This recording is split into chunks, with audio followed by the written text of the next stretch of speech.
అందుకే మేము సైలెంట్ ఇక్కడ.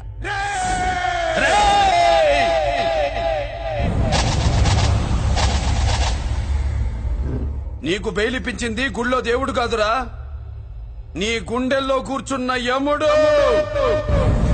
అవునండి, మీరు ఆయనకి చాలా రుణపడి ఉండాలి. నమస్కారం బాబు.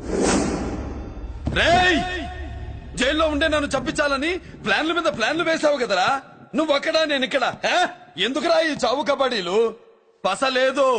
Face to face, hand to hand, dare to dare, direct గా ఇక్కడే డిసైడ్ చేసుకుందాం. రేయ్, నీ కలేజా ఏంటో చూడాలనే జైలు దర్వాజాలు తెరిపించి నిన్ను బయటికి రప్పించా. రా ఏసై. ఏంట్రా గుడ్ల పగించి చూస్తున్నావు?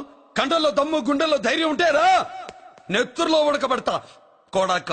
రేయ్, 24 గంటల్లో నిన్ను వేసకపోతే నిన్ను పెద్దరొచ్చును కాదు. ఎదురుగా మనిషిని పెట్టుకుని 24 గంటలు గడువు అడుగుతున్నావు. నువ్వే మగాడివిరా నీ 24 గంటలు టైం అడుగుతున్నావు. నవరాత్రులు ఈ రోజే మొదలవుతున్నాయి. ఈ 9 రోజులు నీకు గడువిస్తున్నా.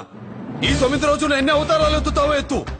నువ్వు కంసుడిపై వస్తే కృష్ణుడిని కంఠం కోసేస్తా, రావణుడిపై వస్తే రాముడిని 10 తలలు కొడతా, హిరణ్యకశిపుడిపై వస్తే ఉగ్ర నరసింహుడిని పేగులు తెంచి రుద్రవీణ వాయిస్తా. ఈలోగా నా వాళ్ళ మీద నీ కంటి చూపు కాదు కదా, కంటి పాప నీడబడినా నీ అబ్బ నరకడం మొదలు పెడితే ఏముక ఎవరితో తెలుసుకోవడానికి వారం పట్టుద్ది.